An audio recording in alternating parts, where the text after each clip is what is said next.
I know you're tired. I know you want to go back out into the rain. But just, self-esteem on the line and all that. So, looks like we're at our final comic of the day. It's very good, very good. Very believable, very believable. You hammed it up a little bit, but that's all right. Okay, here comes your last comic of the day. He's great, absolute favorite of ours around here. You're going to love him. Please welcome the very funny Aaron Greenberg, everyone.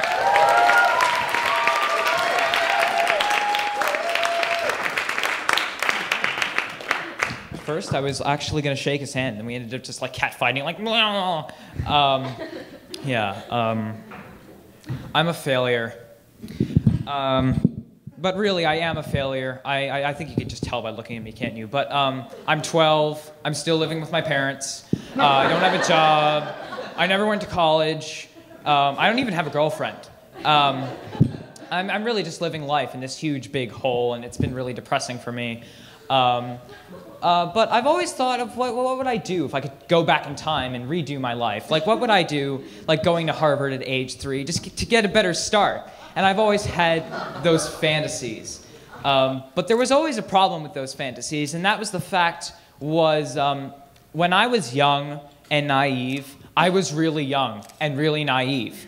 I doubt I could convince a 3-year-old of myself to rethink my life. So I figured, well, who would make all the changes in my life then?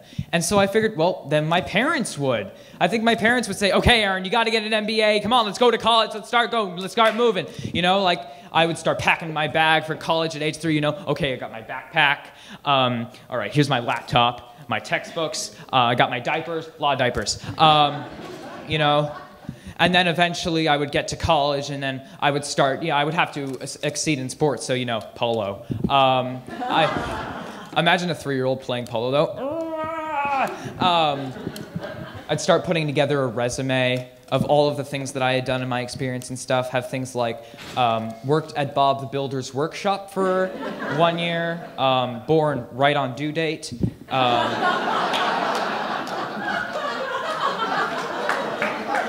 I think we've laughed quite enough at that one. First words, initial investment. And then eventually, in the end, I would just be this huge, rich success, and I would be famous and stuff, and I'd have a limited supply of Care Bears, and, an unlimited supply of Care Bears. And I would have this huge dinner party to celebrate my success, and all of my family members would be there, Aaron's successful. And I would give a speech to myself, and I would put my hand on my shoulder, and I would just like to say to everybody that I am so proud of me, so proud. And I think that without me, I would be nothing, which is totally true. And everyone would be happy, but I'm a failure, and I can't go back in time, so I will just have to quietly bide my time for the rest of my life. That was not necessary. Anyway. I know that no one in the show has been, insulted or heckled or anything, but I just wanted to let you know I'm a failure, so it doesn't matter. You can do it. You can say whatever you like. I'm going to give you 3 seconds now to shout out as many as hateful comments as you can. Okay. Okay. 3, 2, 1. I think we've had quite enough of that, James. Speaking of stupid ideas, I don't know if you guys know about this, but the Titanic, it sunk, about 100 years ago. They think they know why it sunk, though, because apparently when they saw this iceberg and they were like, oh no, we got to steer out of the way, the guy who was like steering the ship, he turned the wheel the wrong way. I'm dead serious. He turned the wheel. What? Who turns the wheel the wrong way under that kind of pressure? Like, what was he thinking? Like, okay, so when I parallel park, do I turn the wheel left? Right, I turn it this way. No, in London, I drive on the other side. So I would turn, but then, it's unsinkable. Yeah, whatever happens, happens. Or did he, send somebody out? Like, hey, Jimmy, I'm going to pass this iceberg. Can you go out and see if I have enough room? Okay, sure. You're good.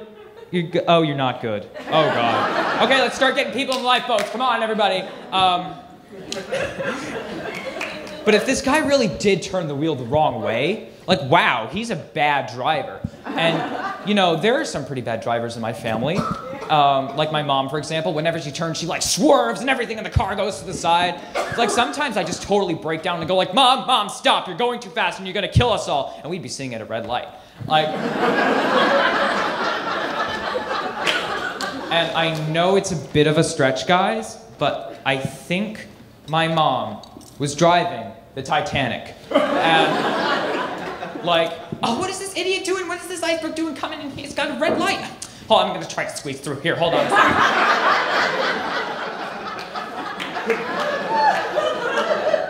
And then I guess after the crash, to get her license back, she would have to go to ship driver's ed all over again. You know, oh, here comes a dolphin. What do? He's not using his blinker. Ram him!